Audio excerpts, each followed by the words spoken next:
Welcome back, friends, to another Real Talk with me, MSG. It is a glorious Monday here in Washington, D.C. I don't know what the weather's like in New Zealand, but all the way from Kirikiriroa, which is Hamilton, in Aotearoa, which is New Zealand, I am joined by the ever inspirational, ever motivating, the most kind-hearted musician I've ever met. And I say that knowing full well that he taught me music in high school, and I still call him kind-hearted. Trevor Faville, how are you, my friend? Kia ora, my friend. I'm very well. Thanks for having me on this. For the record here, it's a beautiful, clear day, but it's cold. What's the temperature at the moment? I didn't check, but it's something like 12 degrees. Oh, wait, I'm talking to an international audience. 12 degrees centigrade. So that is approximately 50 degrees Fahrenheit. Right. Okay. Yeah. I've learned my mental exchange rate somewhat. That must be one of the many adjustments you'd have to make. I still struggle with Fahrenheit to Celsius, I'm afraid. Just cold. It's cold. Cold. Yeah. Brisk. Yeah.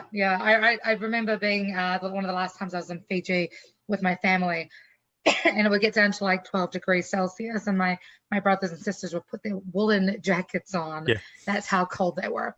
Whereas here in DC, it gets down to like negative 12 in winter Celsius. And, so I'm walking around in a singlet or a tank top when it's like 5 degrees Celsius here, which is, hashtag perspective. Anyway. As you do. As I do. As you do. Of course. And you say that, I don't know, I feel like every time I talk about wearing a tank top, I distinctly remember being in high school and being told I wasn't allowed to show my shoulders. That's correct, yes. Anything strappy was the rule. That was the rule. Yeah, it's true.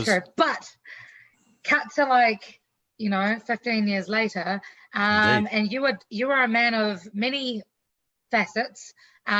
You've done, you used to do the Troncast there in Hamilton. You are now teaching at a bilingual school. You've taught at various high schools. You're in a rock band that has got pretty equal representation of male and female, which I think is amazing. You write music, you do all kinds of things. Tell me, to those who don't know you, who is Trevor Faville? Well, I'm the bald white guy staring at you at the screen right now. I am Trevor Faville. Kia ora. I am a music educator based in Hamilton, New Zealand. And at the same time, I write and record music and under the trading name of Date Month Year. And at the same time, I do session work for people as a percussionist or as an arranger or as a bass player sometimes, or as a guitarist sometimes. And that keeps me busy. That's cool. Or out of trouble anyway. Cool. I mean, the rumor is, I think most of the time that musicians get into music to get into trouble. Is that not the case? Wow, not me. I'm really bad at trouble, so it's not something I can claim I've got the appropriate skill set for, shall we say? Valid. I know plenty who do, and it never seems to go well for them. So I'm just a failure as a troublemaker, really. That's hilarious. So tell me, the first thing that I love about your band, besides the music you guys make is gorgeous and very outside of the box. But you also, the name itself, I think confuses people in America because you have it wrong. It's month, date, year. Yes. Yes, and in fact, I don't. But I know exactly what you mean. The rest of the world goes date, month, year, and it's because the name I got from when I was working in the hospital in London, and we were bored. I used to work in reception, and it was a very flash hospital, like it was the royalty, that sort of standard. They used to go there, and we were bored, and we were thinking of things to do. So we thought we had a fun game of making up band names. And on the admission form for a patient when they come in, it says date of birth, date, month, year. And I stuck it together. I thought, I'm going to keep that. And we had We had about 20. There was another one. I nearly called the band after a German brand of radiator, you know, like a heater. Okay. It was called a Sturflow, and I nearly went with that, but I thought, oh no, it sounds a bit like Rammstein, you know. I was like, so I stuck with 8 Month Year and kept it. That's hilarious. Not that there's anything wrong with Rammstein, of course, but not at all. Have you ever thought about doing pyrotechnics in your shows? No, I can't say that. I can't say that's a list on my priorities. A, the expense, and B, I just, you know, health and safety forms, I just couldn't do it. Paperwork, who needs it? Yeah, I've got no worries about burning my hair off though, because those days are gone. But I think, you know, you've still got the beard hair. You know that's I do. You know, that's possibly that's just a compensatory mechanism, perhaps. I'm not sure. Maybe. Yeah. I'm, you know, when I start going bald, I'll start growing my beard out. We'll see how that goes. Give it a go. Yeah. I'm working on it, especially for these DC winters. It gets cold. So tell me, like, with regards to like everything that's going on, obviously New Zealand's in a really great space at the moment. Now that, you know, when I started this podcast, the world was upside down and inside out and on fire with regards to the pandemic. New Zealand has by and large eradicated everything except for obviously having mandatory quarantine for those Kiwis from around the world that are moving back to Aotearoa. How is that affecting you, your business, your music, teaching? Like, have you managed to maintain some kind of normalcy throughout the pandemic? And how is the situation going back to school? Yeah, I've been fine. I got to be honest. That's the short answer. Okay. What happened in New Zealand? I'm sure everybody sort of knows this, I guess, but they made a call really quick at the highest level and just went, screw this, we're going hard. And I think that's probably pretty much been, I guess, a saving grace. They just basically shut the country down, boom. And it was very, very, very quick. We got, for example, I work in an office at the moment, and I was actually at home testing all the equipment to make sure I could work from home. And then they just called me up at lunchtime and said, if you want to take anything out of the office, do it by 5 o'clock today. Oh, wow. And when I got there was all these people in hazmat suits cleaning it and everything. So it was, when I say they went hard, they went really, really hard. Things got shut down quick. That's and cool. Then we spent the next time teaching online, which was amusing. I found it funny because the way a lot of the coping mechanisms of teachers were they weren't a lot of people weren't terribly effective. And it was funny because where I work at Te Kura, which is a distance learning specializing school, no one got in touch with us at all thinking, you know, how are you going to do it for the next term? No one. And so teachers being teachers, every teacher is an expert. So they just sort of dived in, and there was lots and lots of stress and tension. And I think people managed to even it out. But basically teachers are pretty burned out now, because what's really happened is there was no break. So we went into the lockdown. In theory, we were on holiday, but we didn't. No one did. And then we had basically a whole term of distance learning, which is pretty intense. And then we were supposed to have another holiday, which no one did. And now a full term started again. So a lot of teachers now that things are in theory back to normal, are really starting to feel the pinch, because we haven't had a break. And that sounds like a minor league stuff compared to people who are losing jobs and all that. And yeah, it is minor league stuff. Sure, but you can't compare traumas. It's not helpful, I think, to compare traumas. You can't. You know, everybody has to deal with what they have. You know. Yeah, and certainly it meant that I was certainly not complaining, and I'm not complaining now, because, you know, and but it was all right. I mean, we adjusted to going home. We taught from home. That's fine. That's not as difficult as people make it out to be. And then I was lucky enough to be at home, which means I was in my home studio, which meant it was just write music. Every time you get a break, write, practice, write, you know, so it was actually really quite productive in that respect. Yeah, that's awesome. Yeah. Oh, I was just going to say the only other thing that was I made a point of doing as my daughter was home and she's 15. So on the very, very first day, I said, come here, and when we went and stood out at the end of our driveway at our street, and I said, just listen, because it was a Tuesday, I think. I said, listen, and there was the whole city was dead silent. It was uncanny. And I just sort of said to her, you know, you're in the middle of history right now. You know, have a listen and look around and just remember this, because it's never going to be this quiet again, basically. So that was a pretty cool moment. I'm glad I was able to say to her, look, you know, it's happening, you know, history's happening to you right now as you speak. So remember it, you know.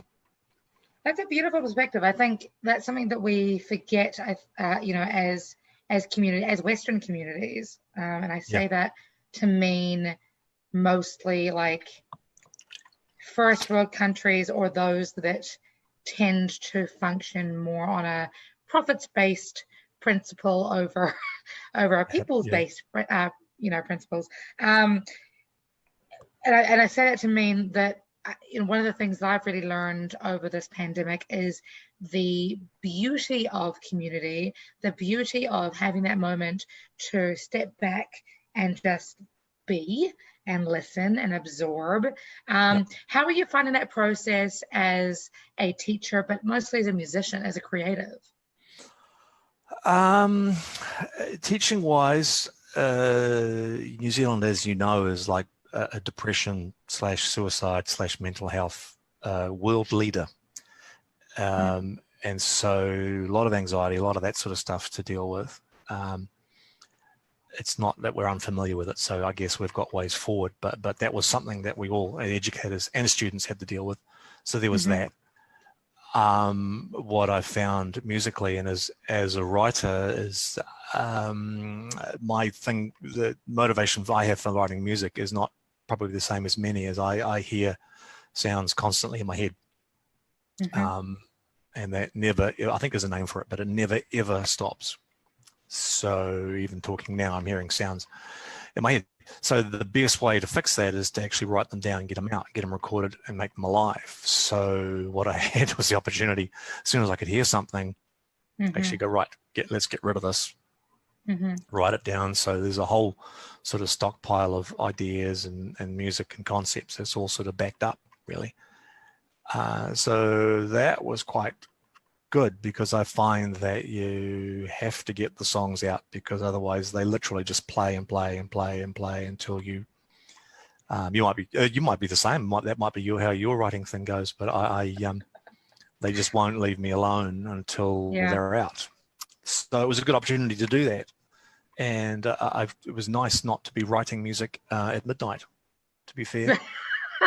Which is, you know, the normal thing. You just go, oh crud, I've got to take an hour now to get this stuff out, and it's like 11 o'clock or something.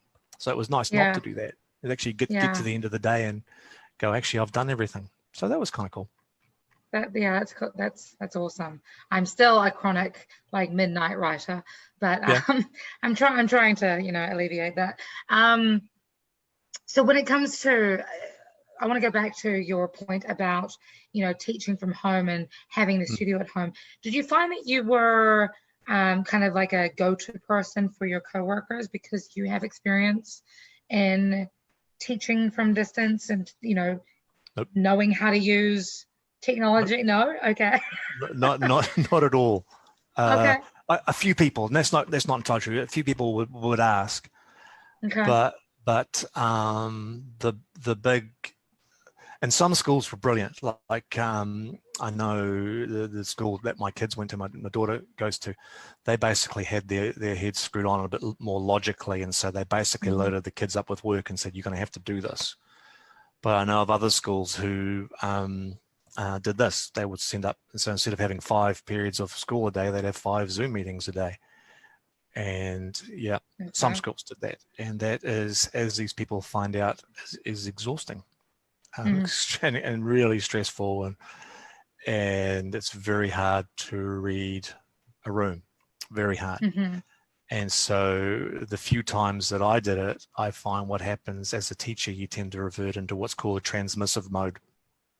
So that just means you talk blah, blah, blah, blah, blah, blah, blah. And of course, what happens then I know teachers that do that even in person. Yeah. Yeah. The mode is called transmissive mode. And it's, and of course on Zoom or on Google Meet, you can just turn your camera off and, you know, blah, blah, blah, blah, blah. And of course, then what happens then is not all teachers, but some teachers have this myth of control that if I can't see your face, I don't know you're listening and all that sort of thing. Whereas that's not a thing. You know, if you're going to be distracted, you're going to be distracted. End of. So the rule is to be interesting. Who would have thought? Which you'd think, who would have thought? But no, I didn't find. But we're in a different situation at Dakota. We do distance learning, so it's a bit more holistic than just talking to kids for hours on end. It's about actually things like flipped classroom and reversing different, and it's quite progressive. And so, you know, a thing to do is to say to a student, right, well, we're studying, we're doing songwriting, and there is a specific standard for songwriting. We're right. I need to hear what you've got first, you know, rather than say, go and do this. It's like, what have you got? Okay, cool. And then we start from that. Now go away and do this and come back. So it's kind of reverse homework, if you like. Instead of doing the homework after, you do it beforehand. And so the whole thing becomes much more reacting to where it is rather than dictating what to do. That's one way of approach that we use anyway. And it's a better way. It's a more effective way of teaching, I believe, or a more efficient way of teaching, I believe. Yeah. When it comes to like as I go around New Zealand, around the States, and tell people I'm from New Zealand, I get a lot of people asking me about Maori culture and about Maori practices. Now, teaching, I mean, coming from New Zealand, where we have 3 official languages: English, New Zealand Sign Language, and Te Reo Maori. Being a white guy who teaches at a bilingual schooling. Is it? Do you just cater for one? Is it just one school, or do you cater for other schools as well? We are one school. We are New Zealand's biggest high school. Okay. So we teach the entire country. That's amazing. Yeah, well, and I am what's called I'm the central north music guy. So if I'm the middle of the North Island of New Zealand. I teach everybody music from in the middle of the North Island, which is quite a big zone. Yeah. So yeah, and it's interesting with the whole the bilingual thing, because as a white guy, the thing I've discovered I struggle with the most is the words, literally the words, you know, the vocab, and but conceptually getting a handle on tikanga Māori and Māori culture, no worries.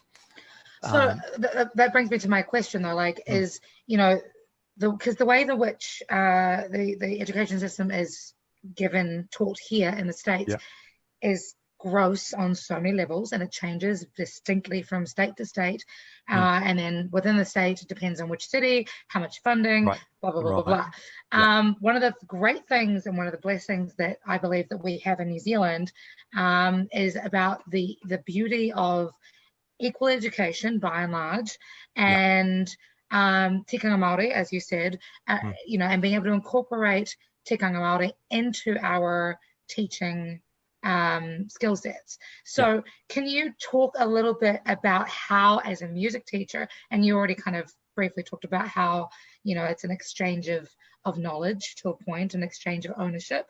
How else do you feel the education system in New Zealand is different to the education system in other countries? Okay, good question. I don't know specifics about other country, but I do know that what happens in New Zealand is whatever's taught in one school is taught in another school. So there's no difference. So if a kid say came to me from Invercargill, which is right down the bottom of the, they'd be doing the same music stuff as a kid up in Kaitaia. So there's no top of the North Island, bottom of the South Island. Sorry, I should have made that clear.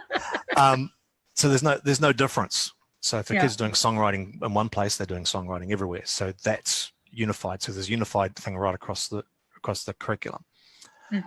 So there's no changes. There is variation in funding from schools, and you'll know this because you went to what's called a low decile school when you're in Hamilton.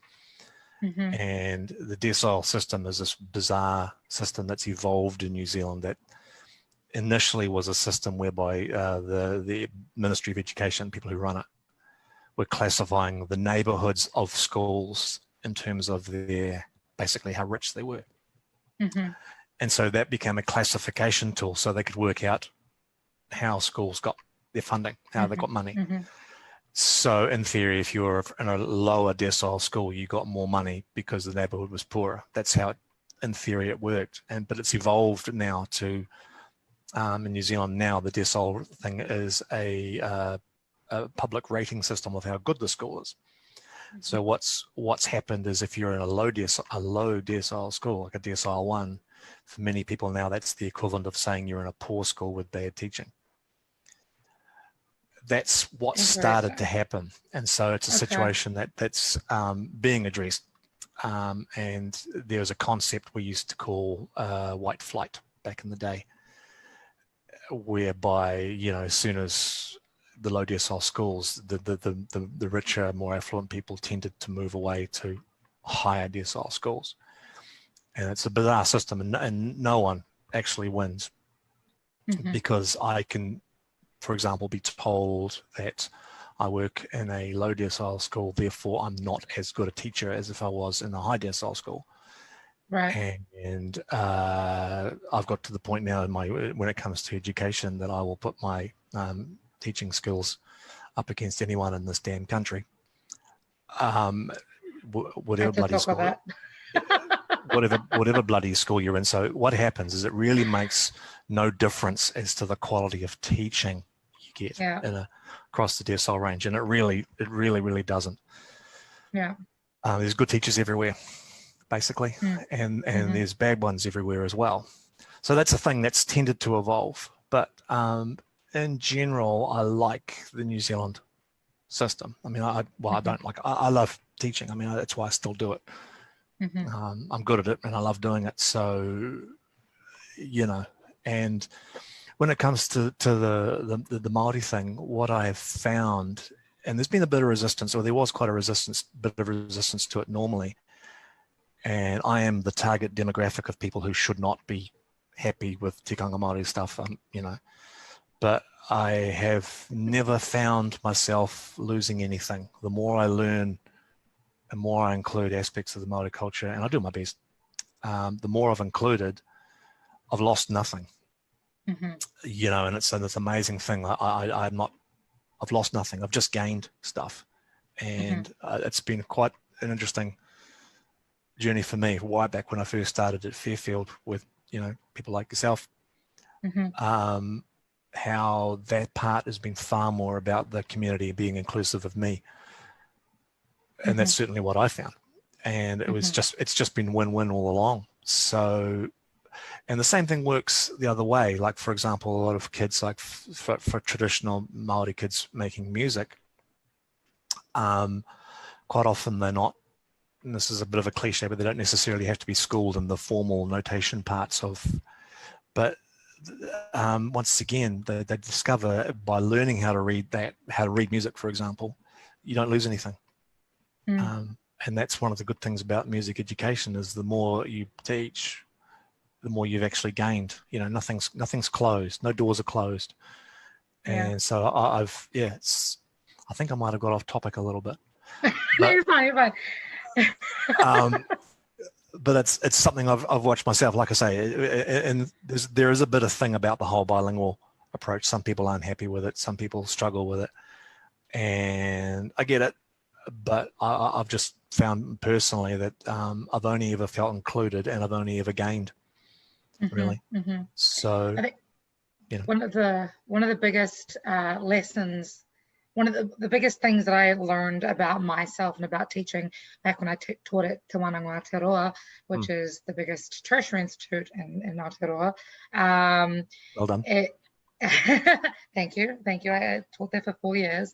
Was the principle of when you've got a kaiako or a teacher and a tauwera, which is a student, it's an exchange of learning. So it's expected that the kaiako imparts knowledge onto the tauwera, but it's also expected that the tauwera imparts knowledge back onto the kaiako. Again, that's teacher, student, student, teacher. So it's instead of it being like this sort of mindset, it's very much like this, where it's equal footing and both kind of learn and grow from each other. Do you have you found that has been your experience teaching in a bilingual school? Yeah, pretty much.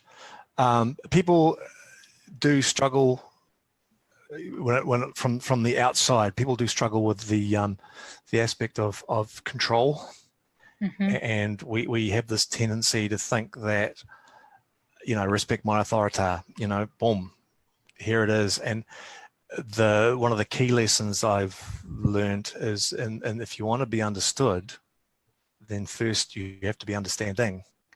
So one of the key elements of whichever crew you've got in front of you from whatever, is you've got to start by listening. And that's a thing people often forget. And they will also forget that respect in the modern era is earned. So if you want to be respected as a teacher, then you've got to be respectable. And it won't work any other way anymore. It just won't. And there's all sorts of reasons for that. But if you want the students, Māori students, whatever students, to be, you know, respectful, then it's got to start from you. You've got to be the kind of person that they're able to respect.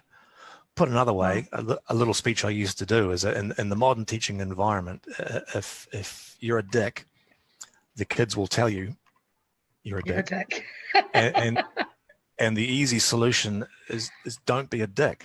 And that would be my number one teaching thing to say. Anyone is 101. You know, don't be a tool. It's really simple, but many people struggle with that. No. And so I wouldn't necessarily say it's equal. I wouldn't say that necessarily, because as a teacher, what happens is you have certain legal responsibilities and certain, and no one has any choice about that.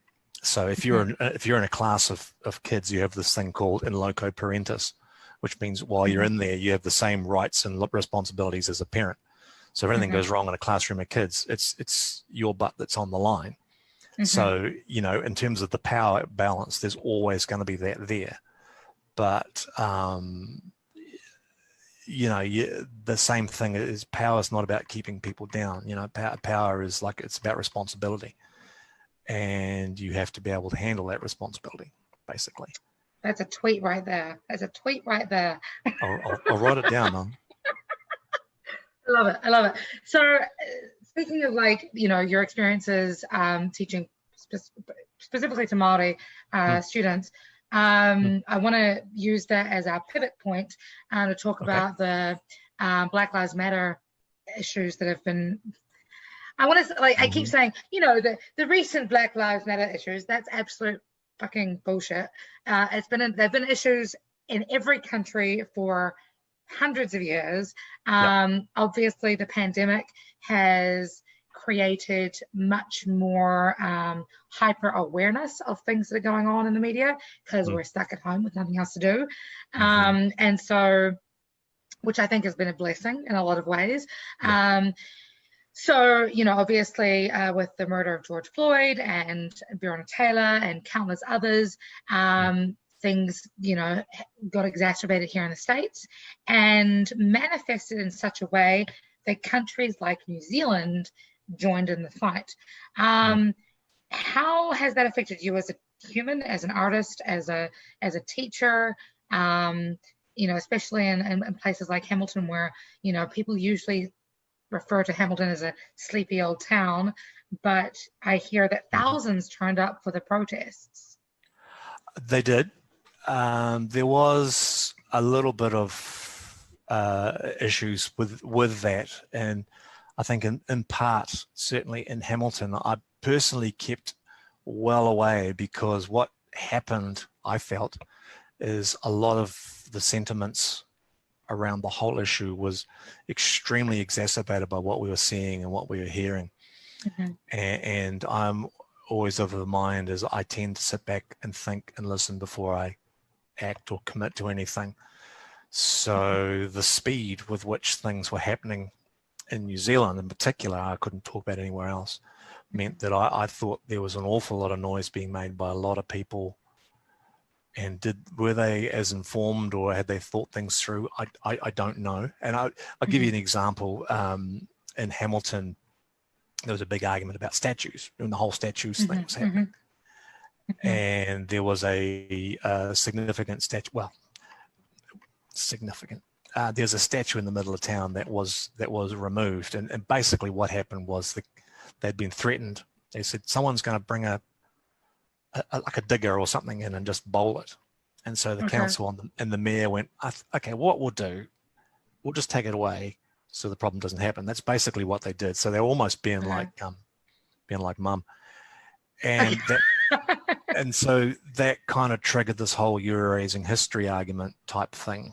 And it became something of and you know what happens is there's story X, which someone reacts to, and then there's the reaction to the reaction, and there's to the reaction. So within a day, I think we were talking about erasing history,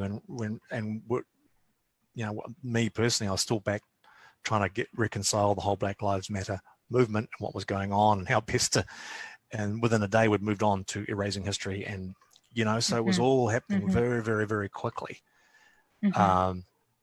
Which I think was something of a struggle. And I think the other part of it too is, I imagine where you are, these issues are happening all around, and you're seeing it, and in New Zealand we get interpretations of it. And there was a rash of Facebook experts. Of course. And I would say there's still a lot, and they're quite bad in New Zealand. And it just means that a lot of people weren't as informed or as thoughtful, I think, as they could have been. And you study music history. Any student of popular music history, you have to come to terms with slavery. The whole concept of what happened in the Americas. You have to. There's no way. You just won't get to grips with popular music without understanding everything that's involved with slavery, for example. And so you have to be cognizant of all that when you become a musician. So it's not something you can ignore, I think. And I personally was getting annoyed with the simplistic responses, and there's all these, the ones, all lives matter as an example. It's like, stop and think about that for a minute,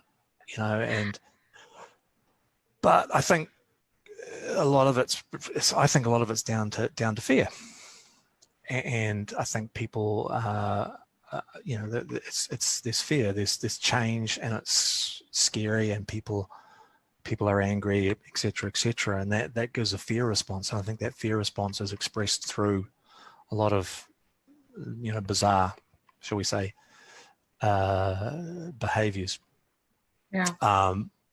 So where do I sit on it? I'm totally, like, I understand the injustice and the whole system, absolutely, and I stand for emancipation. And I've always, Dr. King and Malcolm X, two of my biggest heroes, and then Muhammad Ali and Miles Davis, and they're all African American artists or people, and they're three or four of my biggest heroes, Ali and Miles Davis in particular. So, and those guys were pretty explicit about how they thought about racial politics in America. So, but as always, I think when we're in a situation, when we're in a country like we are, I think our distance should be should be one of our more positive attributes. We should be able to stop, look, think, and react in a measured way. Certainly that's what I do. Yeah. Those 4 people, people that you've named, they are each very different in how they've approached racial equity. Obviously Malcolm X being much more of a meet fire with fire kind of person, and Martin Luther King being much more of a peaceful guy. I'm not totally sure on what Miles Davis, which is terrible, I should know these things.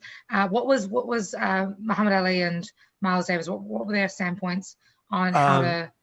Muhammad Ali, well, I just about said real name. How 1950s is that? His original name was Cassius Clay, and he renamed himself Muhammad Ali. I believe it was after a spell in prison.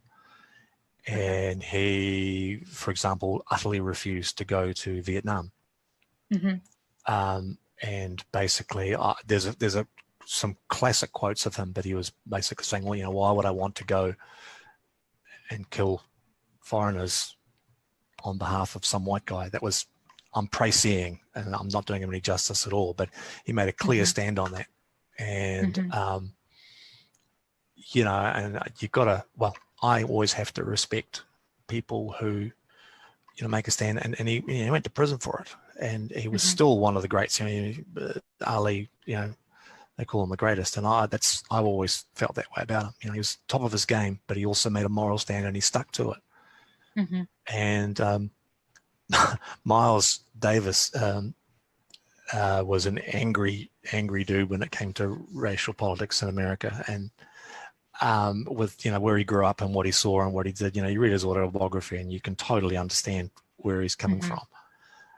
Once again, though, he made a stand and lived his life the way he lived, and musically he just kept ahead of the game right up until when he died.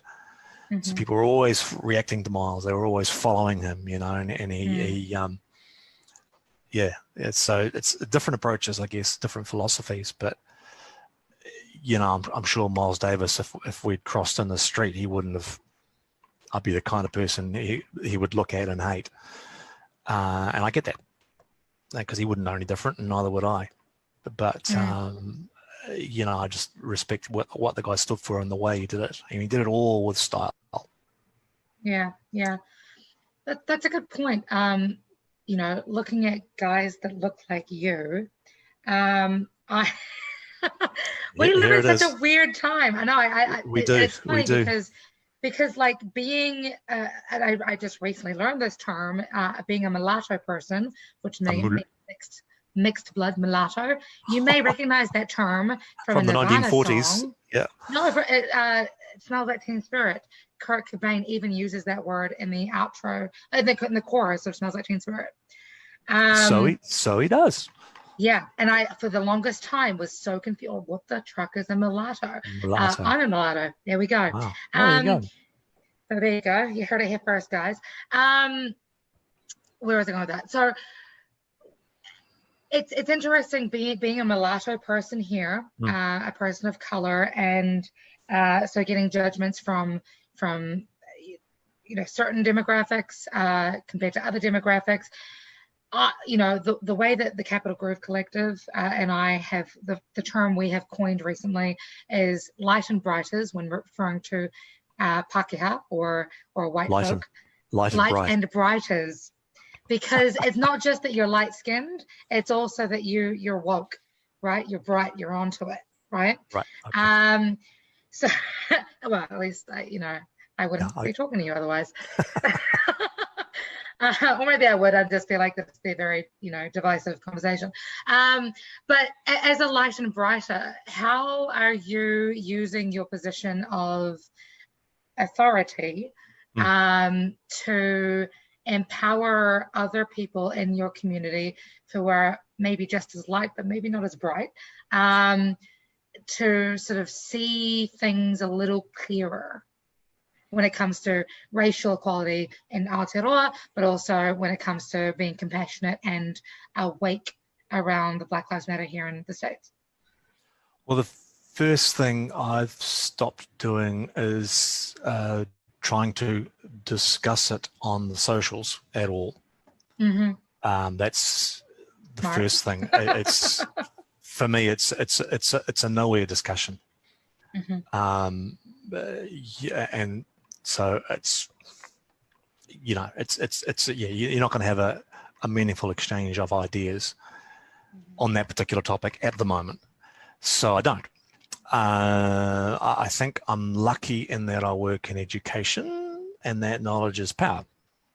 And I'm a big believer in the young people. So one of the few times I will engage in online, should we say, arguments is in defense of education or young folks. I think the kids, in fact, are all right. And I think they get a bum deal about not being informed. And I know I've got off topic, but that's one of the things I really will stick to my guns on. So, for example, I went down last year with the 2 climate change marches they had in Hamilton. Not because, you know, it was being, you know, woke. The phrase we used to use is right on when I was a kid, and you were being right on. No, it's just because I want the kids got a voice, and I wanted to go down and go, look, I'm standing with you guys. I'm not doing the march for you. I'm not telling you what to do, but I'm here so you know that someone actually believes in you. That's a crucial thing for me. The other thing I think I'm finding I'm doing more when it comes to, and it's not just with the Black Lives Movement, but it's dealing with, you know, any of these issues that we're dealing with that have to do with, I don't know, maybe we could call identity, so like sexual politics, gender, all those things. I'm finding that I shut up more, and I find that's almost a relief. You know, so if you look at, say, gender equality as one example, you know, I have absolutely no problem with any to do with it at all. So when there's a big discussion, I think probably the people who should be talking about it is actually not me, if you know what I mean. I need to be, just because it, as I was saying before, if women say are paid, you know, if there's no more glass ceiling, that doesn't affect me at all. You know, it's not the quality of my life isn't being ruined or nothing. So another community is winning and I'm not losing. So my attitude is, we'll just let them speak. What do they got to say? Together we rise? No, I feel you. There's a song in that, isn't there? You could like a... No, but I think you're right. I think we live in such a society that we automatically assume if somebody is rising above where they have been, that automatically means that we have to sink down somewhat. And that's not happening to me. Right. What if it did though? Like, do you have... If I thought I was being belittled? Yeah, well, yeah. I mean, you know, you see, I think one of the other extremes that we've been seeing, or at least, you know, circulate the social medias in the States, is this whole thing of like, okay, the opposite of women objectification. And you may have seen me do it a couple of times in my Real Talks, whereas I'll start asking my male guests, I'm like, okay, so are you married? What's life like at home with your wife? Because men don't get asked these questions. No. Men don't get asked about what it's like to be, you know, a father, what it's like to, you know, what shoes are you wearing right now? You know? And that can be frightening for some people. And then you get these viral videos that go through of like women treating men the way that women have been treated for decades, if not centuries. And that is scary to people. Do you not you're like, nope, I'm good, whatever. It doesn't bother me in the slightest. What I found distressing, and it's in discussions with you and plenty of my other female musicians, is I'm still stunned, and I know I'm sounding terribly right on here, but I'm still stunned by how some women are treated in the music industry. Mm. And why I'm stunned is because all the various stories, and I know you've shared some with me, and I know plenty of others have too, is what I hate is that I don't see it happening. And that really bugs me. Like if I was at a gig and someone was being a dick, because, you know, Date Month Year is gender diverse, or whatever you want to call it. Mm-hmm. If I saw someone who was hassling someone, you know, based on the gender thing, I'd rip them a new arsehole. Mm-hmm. But Mm-hmm. the thing that concerns me is that I don't see it, and then that so many of my younger music colleagues and people in their 30s will tell these stories of these things that are happening, and in my head I'm going, no, we stopped that 20 years ago, but we didn't. You know, and I know. Well, I really do. Because the music industry I grew up in was, I'm not saying it was, you know, wonderfully respectful for women, but there was a lot of what I would have called progressive people around. Right. And I would have thought that, you know, I know this is naive, right? But I would have thought that battle was won. But it's not even, you know. And I find that distressing, because I'd like to be able to confront issues like that head on. I guess that's the guy thing. Yeah. I know it's, you know, there's women who like to tackle it head on as well. Don't you worry. But yeah, you're in a better position to.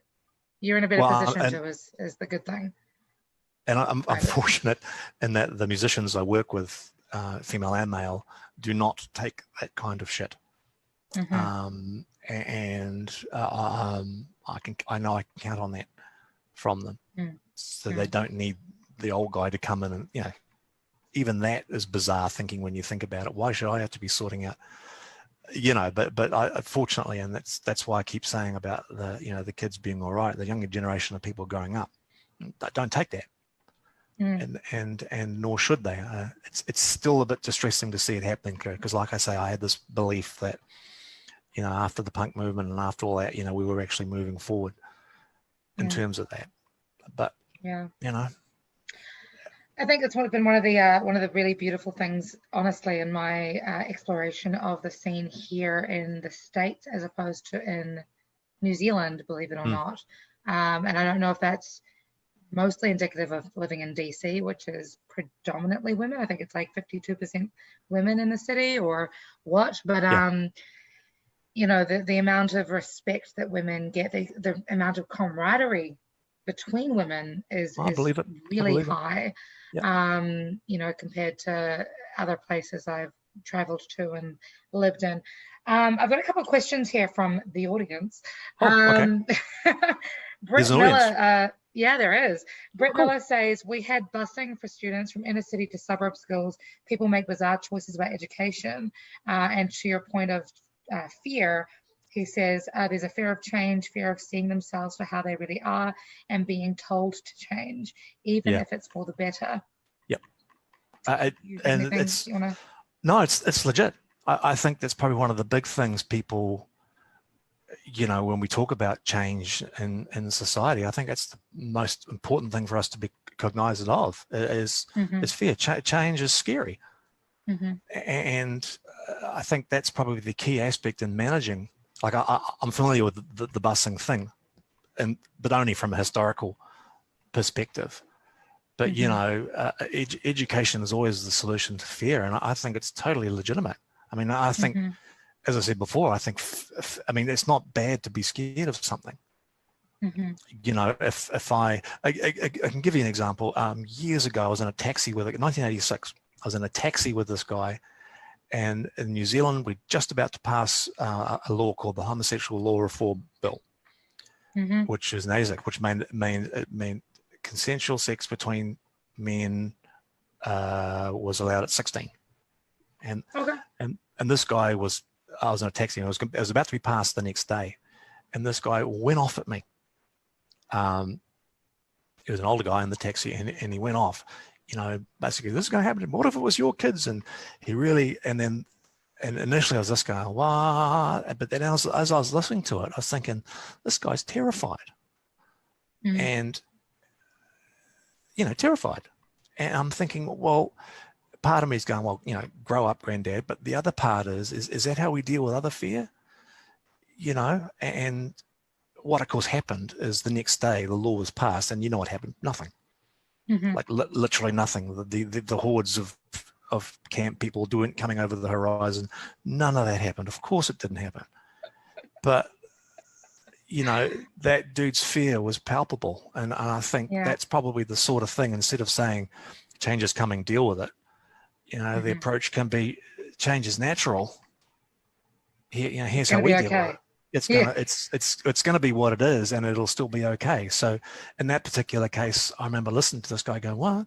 And the next day, of course, nothing happened. Yeah. You know, except a whole section of the community probably just started to relax for the first time in their lives. And I can't see that as being a bad thing. You know, but that's not to say that the dude's fear isn't legitimate. You know, fear is, you know, and it's a scary time right now. I equated one of the few times I ever engaged with someone online about this. He was holding forth about COVID this and fake that, and it was like, dude, we're not living in 1984. We're living in 1939. You know, this is what it felt like right at the beginning of World War II. You know, there's something real and palpable about to happen, not an imaginary construct about a mythological, you know, and I think that's manifest, I think. I don't know if that answers your question, Brett, but no. I get what you're saying, man. I totally do. Thank you. And I also want to make notice that when Trevor was talking about the law being passed between two homosexuals between the ages of at the age of 16. 16 is the normal age of consensual sex in New Zealand. Here in America, it changes from state to state. So in some places, it's 17. Right. So just for anybody in America who is not in a state that allows sex before the age of 18, it is legal in New Zealand at the age of 16. 16, yeah. Cool. And Rich asks, is police brutality against Black people an issue in New Zealand as well? Rich, before Trevor answers, I want to preface the question. We don't generally have we don't have what is referred to as Black American people in New Zealand. We have Pacifica people, Maori people, people from the islands, and we have a large community of refugees from India, Somalia, Iran, etc., but not all around Black people. That's very much an American term. Anyways, over to you, Trevor. Is it a problem? Some people feel it is. Which is a really, gosh, that sounds like a politician answer, doesn't it? Gee whiz. Some people feel it is. Gee whiz. it's a topic for discussion. People are worried about it for sure. Do I see it myself in my dealings in the world? No, I don't. But then again, I'm not likely to be a target of any of that sort of stuff anyway. By and large, and this is only my impression here, the cops in New Zealand are okay. That's my understanding and my experience. I think they do a good job. And put another way, I feel I can trust the cops here. And also, almost every time I've had to deal with a police officer of late, it's almost always been a Maori or a Pacific Islander. So perhaps I should be worried. I don't know, but the big issue, and this might be of interest to people and American viewers, is the big issue the police have faced over the last year is whether they should be armed or not. Right. As a result of the mosque thing. And the mosque thing, the casual mosque thing, you know. For those who didn't know, there was a shooting where an Australian gentleman managed to access a whole bunch of assault rifles and shot up and killed many Muslim people in worship mode at a mosque in Christchurch on a Friday. They were all So there was a lot of discussion after that about arming the police, and pretty much people didn't go with it, believe it or not. It's unusual, not unusual for me to think that, because the police in New Zealand have never really, when I say armed, I mean carrying arms. They've got access to guns. Oh, don't you worry about that. But there was a level of discretion that the New Zealand police were, I thought, pretty good with. But I didn't feel comfortable with them carrying guns. It's just, No. you know. No, I think I remember. Sorry. No, it's. I think because it's a cultural thing. Like you go up, New Zealand's a farming culture, so you go back and you always have guns on a farm. End of, because you need to kill things, and that's so. If you ever, if you're growing up in that atmosphere, when you see someone carrying a gun, they're only going to kill something with it. I know it sounds a bit dramatic, but normally that's what's. So whenever I see someone free carrying a gun, culturally, I'm just going, because you don't pick one up unless you're going to use it. So me personally, when I see people armed, I don't feel safe. Yeah.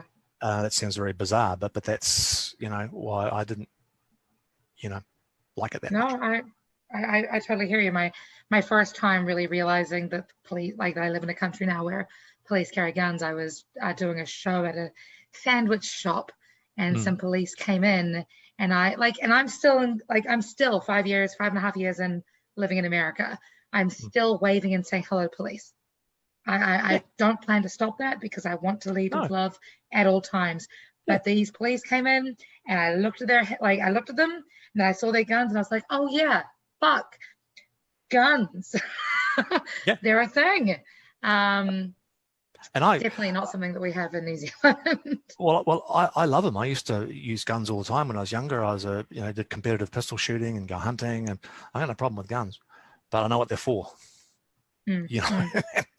And that's why personally I'll always be a bit of a. But culturally it's different. You grow up in a place like Australia, the States. There's a cultural imperative which is entirely different, and I can't be saying that's the right thing to be doing. I mean, I can't do that because that's not right. Because no one's telling me that. So that's only just my personal thing. Basically, though, I think the cops here are okay. I think. Yeah. And Rich was saying that the reason he was asking is because of your support of BLM, which was Anyway, I support as much as I'm able to sit back 10,000 miles away and go, this is right and this is wrong, which is, I don't know how valid that particular response is. Do I understand the role that racism has sort of played? Yeah, I think that I do. But I can only work on what happens around me in my world, in my culture, and my, it sounded a bit deep, didn't it? It was so deep. Sorry, everybody. I do this. No, I love it. I love it. She knows I do this too. That's why. I've only known you for 17 years. Something like that. Yeah. That's all we have time for tonight. Unfortunately, I feel like we could talk for hours. Probably. Phenomenal, and we didn't even talk about get on to talking about Date Month Year. But if you are interested, and you totally should be interested because they're amazing, please head to datemonthyear.band to check out some of the epic music that Trevor and his bandmates of Equality Fighters are releasing all the time. You also had a brief stint where you were, I think, running a podcast yourself, or you were doing some. Yeah, we were doing the Tron Music Trust, which was a thing like helping people to propagate original music in Hamilton. Yeah. I've stopped doing that now because I've just decided I'd get out of the help business and start helping myself a little bit. Fair enough. You can't feed from an empty cup. That makes sense. That makes sense. Awesome. Yeah. Well, thank you so much for being here. Thank you so much for your time. Absolute pleasure. Thank you. Yeah. I hope I haven't upset anybody. I'm sure you haven't. And Rich said, supposedly guns in our country exist because of the fear of a tyrannical government, yet they're silent right now. Trevor, you were a joy to listen to. Well, thank you. There we go. It's very kind. Thank you, sir. Much appreciated. That's made my day. Yay. And the day's only just started, so it can only get up from here. But thank you so much for being here. Thank you for listening, guys. Don't forget to spread love like it's going out of fashion. Be your own kind of superhero. And, of course, do not forget to call your mum. She worries. You can can't control